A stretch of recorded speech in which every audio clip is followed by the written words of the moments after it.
Bonjour Maurice! Bonjour. Tu es au salon de l'Abitibi-Témiscamingue. Oui. Comment te sens-tu parmi tout ce beau monde-là aujourd'hui? Bien, je trouve ça intéressant. Puis, je peux raconter tout de suite quelque chose en partant. C'est qu'il y a un jeune homme de secondaire 2 de la Sarre qui est venu me voir tantôt. Puis là, il a regardé mes livres. Puis là, il me dit, je voulais vous dire que le premier livre que j'ai lu, c'est Un monstre dans ma tête. Puis, vous êtes très bon parce que c'est à partir de là que j'ai commencé à lire. Là, j'étais ému parce que là, il était comme un pied plus grand que moi, mais il l'avait lu quand il avait peut-être 8-9 ans. Puis il lisait pas avant, puis ça lui a donné le coup de main. Fait que ma mission est remplie d'éveil à la lecture, que de donner le goût de lire au tout petit. Tellement. C'est un Oui. cadeau exceptionnel, Oui, ça, oui, pour oui. un auteur Non, de vraiment, recevoir là, les critiques C'est comme ça. c'est Là. comme... Puis je trouve ça intéressant. C'est fou comment, quand je vais dans les écoles, dans les CPE, que je peux voir les enfants juste 1 heure, puis ils se souviennent de moi l'année d'après. Il y a une petite fille là, à Val-d'Or qui m'avait vue, elle avait 3 ans au CPE, puis on avait fait faire une petite fusée avec mon livre Le rêve secret du monstre rigolo. Puis là, je l'ai revue, elle était en première année. Puis elle dit « Ah! » Elle dit « T'es venue à ma garderie, puis j'ai encore la petite fusée dans mon tiroir. » C'est donc bien cute! Là, j'ai dit, mon Dieu, c'est merveilleux. Fait qu'on on les influence. C'est ça. C'est comme ma mission aussi que tout petit, qui a le goût d'avoir un livre dans les mains, puis qui développe l'éveil à la lecture, le goût, là, tu sais. Hey, merci tellement. Puis là, ben, ça, c'est ton dernier livre, Oui, hein? oui. Lulu et le cheval de bois. c'est ça. On en avait parlé déjà Oui, à Médiathèque, exactement. fait qu'on peut aller voir encore l'entrevue Ben oui. de ce petit livre-là. C'était Oui. super bon, je l'avais lu, moi, Ben j'avais oui, aimé ça. bon, super. Hey, je te souhaite un bon salon. Ben, merci beaucoup. Bon, Merci. merci. Salut Samuel. Salut. Samuel Larochelle, natif d'Amos. Écoute, tu as sorti combien de livres? Là tu es au Salon du livre de l'Abitibi-Témiscamingue. Ouais. C'est-tu avec ton premier livre? Avec mon 12e. Hein? 12e? Ouais. Ben, arrête-moi ça. Moi, Montre j'ai donc l'air ça. jeune, mais j'en ai beaucoup à mon actif. Je vois ça. Donc, le plus petit sauveur du monde. Parle-moi donc de ce livre-là. C'est un roman graphique, donc je n'ai pas fait les illustrations, j'ai vraiment pas ce talent-là, mais Eve Patnaud et moi, on a raconté cette histoire-là. On est dans la tête d'un jeune homme de 10 ans qui entend ses parents hésiter à l'idée d'avoir un autre enfant à cause de l'état de la planète. Dans sa tête, il se demande, est-ce que je suis de trop? Est-ce que je suis responsable des problèmes du monde? Et là, il s'enferme dans ses peurs et on va très loin dans ses peurs jusqu'à ce que ses parents aillent le rechercher, le ramènent vers du positif, le ramènent vraiment dans l'espoir. Donc, on réfléchit sur l'éco-anxiété avec lui. C'est autant pour les jeunes que pour les adultes. Bien, j'imagine, parce que l'anxiété, c'est vraiment à tout le monde. Est-ce que ça vient de toi? Est-ce que c'est toi qui es à l'intérieur de ce livre-là en tant que petit garçon? Non, en fait, c'est Non? qu'un jour, je vais voir une pièce de théâtre, puis les personnages, c'est un couple qui se questionne sur est-ce que c'est responsable et éthique de faire des enfants avec l'état de la planète.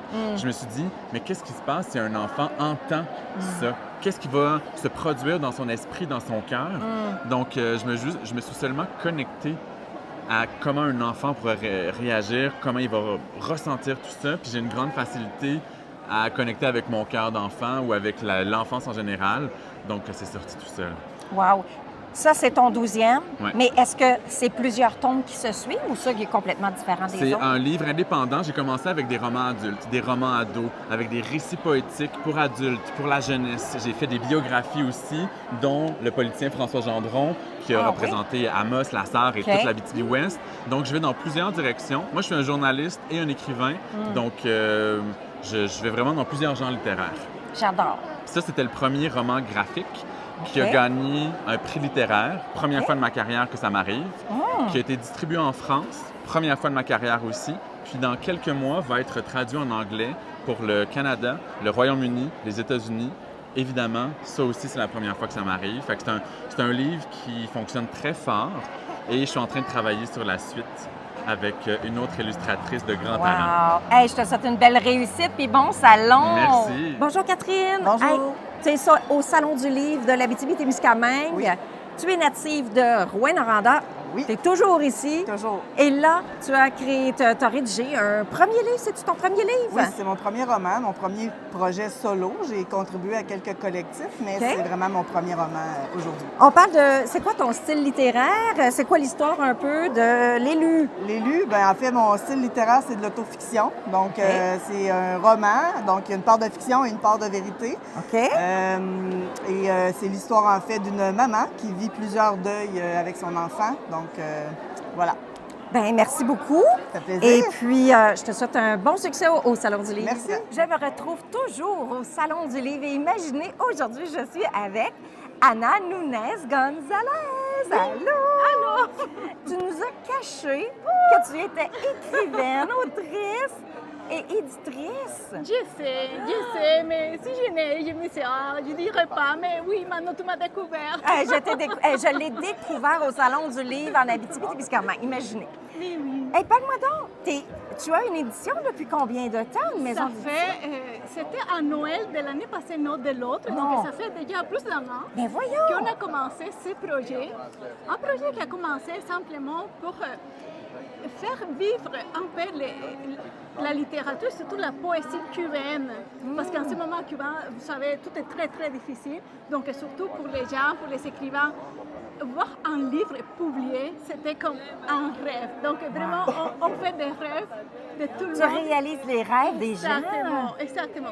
Donc, voilà, tout ce qu'il y a ici, c'est des auteurs cubains. OK. Donc, la plupart des poètes, mais c'est vrai que moi, Mais c'est en plus- des nouvelles. Oui, ça, c'est la nouveauté, là. Tu as écrit, c'est ton premier livre, roman? Dis-moi, C'est un des peu- nouvelles. Des nouvelles? C'est des nouvelles, vraiment, OK. je l'écris en espagnol. Donc, OK. c'est vraiment écrit en Ça, espagnol. c'est ton premier écrit en Exactement, espagnol. Mon OK. premier écrit en espagnol. OK. Et donc, c'est le seul qu'on a traduit en français. OK. Parce que c'est sûr que c'est beaucoup plus facile de traduire des nouvelles que de traduire la poésie. Ah oui? Parce que lorsqu'on traduit la poésie, on traduit vraiment des images, pas des mots. Et c'est beaucoup plus difficile, je trouve, traduire une image que traduire un mot. Wow! Donc finalement, c'est seulement pour le moment, lui, qu'on a traduit et qu'on a donc disponible en français. Mais on a celui aussi pour les enfants. Ah, Et les même enfants. Maurice qui le partage ici, lui me disait, mais pourquoi tu ne les fais pas bilingues? Mais oui. Pourquoi tu ne les fais pas dans le même livre? Parce que c'est vraiment magnifique. En je l'aime français puis en beaucoup. espagnol? Tout à fait. Et oui. peut-être que ça va donner le goût aux enfants d'apprendre l'espagnol. Mais pas juste aux enfants. C'est vrai aussi. À hein? nous aussi, les adultes. Écoute, Donc, on a en ce moment un total de 38 livres déjà publiés déjà, dans un an et demi. tous ces gens-là, tous ces auteurs et autrices de Cuba ou il y en a du Québec? Non, c'est de Cuba. De Ils Cuba. sont ou bien à Cuba ou en Espagne ou à Madrid ou peu importe. Mais c'est sûr que plus on développe une expertise et plus on pourrait, j'aimerais bien, mais je vais commencer pour ça parce que c'était l'idée du projet.